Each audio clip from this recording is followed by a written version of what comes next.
friends from the media, my senior leaders on the dais, my colleagues, and dear friends. It is indeed a matter of great opportunity for me to have an interaction with you. Today I had come to show my solidarity with the fight which the Telangana State BJP is fighting for the people and for the employees of Telangana State. आज मैं Bharatiya Janata party की तरफ से जो तेलंगाना राज्य employees के लिए और लोगों के लिए जो जमीनी स्तर पर जो लड़ाई लड़ रहा है उसको समर्थन देने के लिए मैं आया था। लेकिन मुझे एयरपोर्ट पर ही joint commissioner police mister Kartikeya उन्होंने मुझे बताया कि यहाँ गवर्नमेंट ऑर्डर है कोरोना के नॉर्म्स को फॉलो करना, इसलिए आपको मैं ये बताने आया हूं कि कोरोना नॉर्म्स को फॉलो किया जाए। मैंने उस समय उनसे कहा कि मैं कोरोना के सभी नॉर्म्स को फॉलो करूंगा और फॉलो करते हुए गांधी जी की मूर्ति पर जाकर फूल अर्चना करूंगा और प्रजातंत्र को ताकत मिले इसकी प्रार्थना करूंगा और इसके साथ साथ अपने तरफ से हम सारे नॉर्म्स को फॉलो करेंगे। The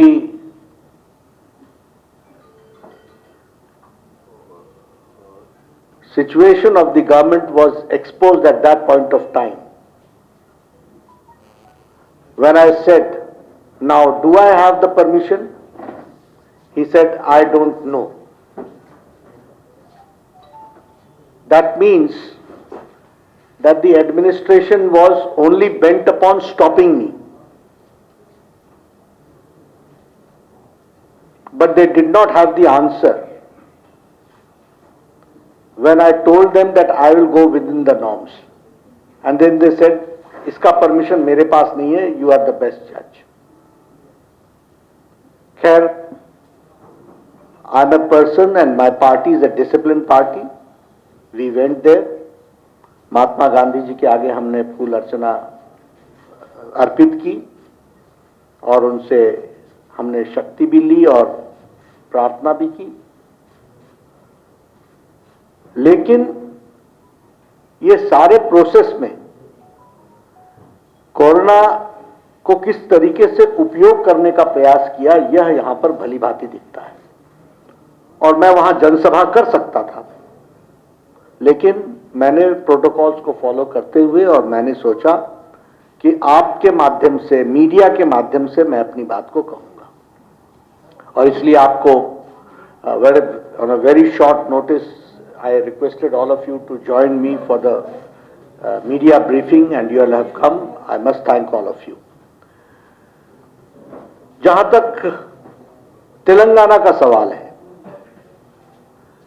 केसीआर के नेतृत्व में चलने वाली सरकार गैर प्रजातांत्रिक तरीके से सरकार चल रही है।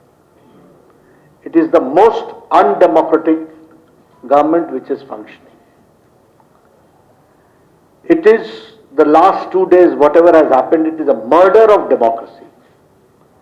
ये प्रजातंत्र की हत्या है जो पिछले 2 दिनों में घटनाएं घटी हैं और एक तरीके से डिक्टेटरशिप है, ऑटोक्रेसी है, तानाशाही है और यह सरकार आकंठ भ्रष्टाचार में डूबी हुई डायनेस्टिक रूल यहां पर चल रहा है, परिवारवाद चल रहा है, वंशवाद चल रहा है, जिसकी सैद्धांतिक रूप से भारतीय जनता पार्टी लड़ाई लड़ रही है और लड़ेगी और अंतिम समय तक लड़ेगी, जब तक कि हम इस वंशवाद की सरकार को, भ्रष्टाचारी सरकार को, एंटी डेमोक्रेटिक सरकार को उखाड़ नहीं फेंकते हैं प्रजातांत्रिक तरीके से, तब तक ही हम लड़ाई लड़ेंगे। अब मैं बात करता हूं जो संजय बंडी जी के साथ हुआ। सबसे पहले आप सब लोग घटना जानते हैं।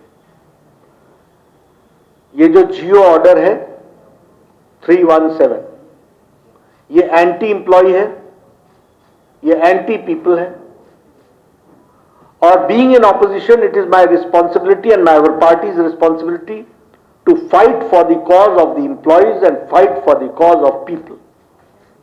हम विपक्ष के होने के नाते ये हमारी नैतिक जिम्मेवारी है कि हम जनता की और कर्मचारियों की लड़ाई को निर्णायक मोड़ तक लड़ें,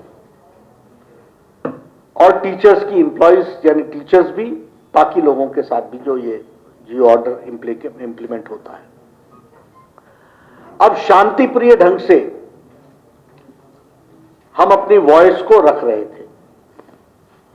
on the pretext of corona, वैसे इनके मिनिस्टर्स हर जगह जनसभाएं भी कर रहे हैं और रैलियां भी कर रहे हैं और तो और प्रदर्शन भी कर रहे हैं। उन सब के लिए इनको छूट है, लेकिन ये जब बात आती है भारतीय जनता पार्टी की, तो उसको रोकने का प्रयास होता है। संजय बंडी ने उस दिन शांतिप्रिय ढंग से धरना देने का तय किया था। इन्होंने कोरोना जियो रूल्स दिखाए। इस बात को ध्यान में रखते हुए संजय बंडी ने अपने एमपी वाले कार्यालय में रात का जागरण रखा, और जागरण शांतिप्रिय ढंग से रखा, और पुलिस ने पहले वहां एम्प्लॉयज को, टीचर्स को आने से रोका, अरेस्टिंग की, और संजय बंडी जी के यहां उनके ऑफिस में जाकर गैस कटर से लेकर के स्टील के रॉड्स को और कोलैप्सिबल डोर्स को और बाकी दरवाजों को काटा।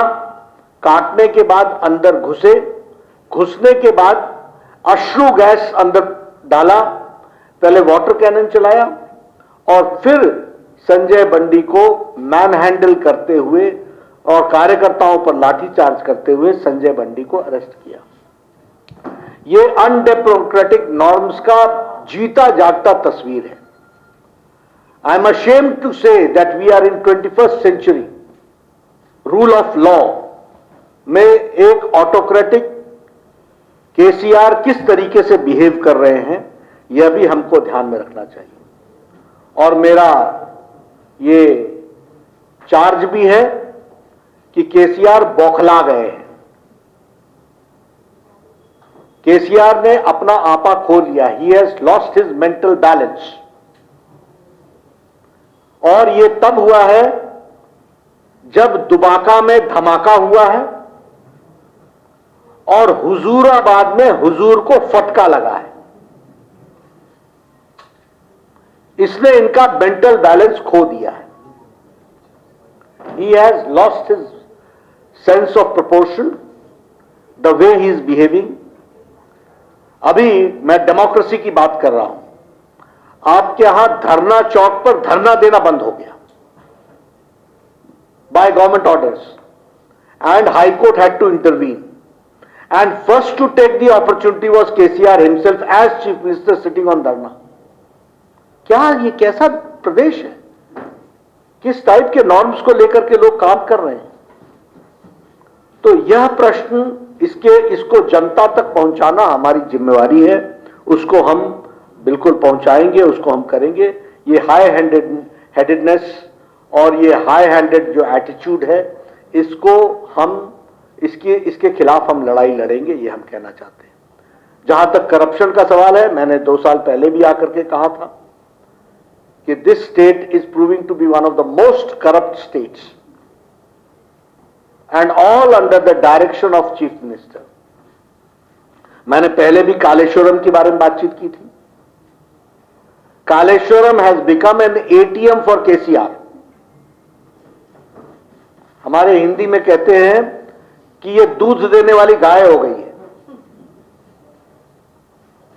The original project was of 36,000 crores. Now the project is 1,20,000 crores. And the water has reached only his farmhouse and to none others. This is the situation. If I talk about Palamuru Rangareddy, inauguration हो गया, पैसे लग गए, एक drop water नहीं पहुंचा है। This is the situation. Mission Bhagirathi, पैसा लग चुका है, एक ड्रॉप वाटर नहीं पहुंचा है। This is the state of corruption, of height of corruption of KCR's government, which we have to understand. मैं बहुत से उदाहरण दे सकता हूं, but this is the most corrupt state and he is one of the most corrupt administrator, chief minister who is working. That is what I would like to say. As far as dynastic rule is concerned, बेटा, बेटी, भांजा, अभी पोता तैयार नहीं है, लेकिन हर एक तरीके से it's a family rule, it's a dynastic rule, and it is a question on democracy. एक प्रजातंत्र पर एक प्रश्न है, और हम यह लड़ाई जनता को नीचे तक लड़ेंगे, ये हम आपको बताना चाहते हैं। जहां तक हमारी लड़ाई है, मैंने पहले भी कहा था, केसीआर साहब का जिस तरीके से उन्होंने संजय बंडी को अरेस्ट किया है, विनाश काले विपरीत बुद्धि, एंड दिस इज धर्म युद्धम। हम ये धर्म की लड़ाई लड़ेंगे और प्रजातांत्रिक तरीके से लड़ेंगे। We will take all legal recourse and we will take all democratic things, democratic methods. हम प्रजातांत्रिक तरीके से इस लड़ाई को निर्णायक मोड़ तक लड़ेंगे, और हमारी भारतीय जनता पार्टी को कितना भी रोको, हम रुकने वाले नहीं हैं।